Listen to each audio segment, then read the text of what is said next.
The next questions are the reverse direction of what we've been doing.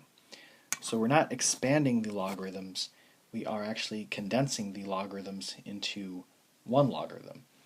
So we're using the same rules, but we're using them in reverse. So for 18, I see that there's a plus sign in between these two logarithms, which means that I can combine them using the product rule. So this will be ln of, when it's addition on the outside between two logarithms, it's multiplication on the inside of one logarithm. And that'll be our answer.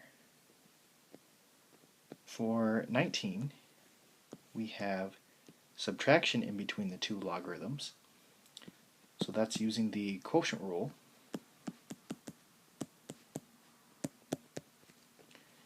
And that means when I combine these, it's going to be division.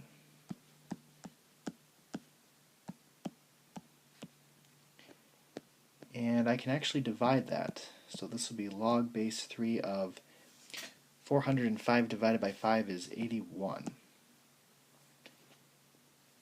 And we're actually still not done yet, because anytime you get regular numbers as both the base and the number on the inside of the logarithm, it's possible that you can simplify it more. So you have to ask yourself, 3 raised to what gives you 81? And if you can put a nice number here, then you need to do that. And 3 raised to the 4 gives you 81. So this logarithm is actually just equal to 4. Not log of 4, just 4.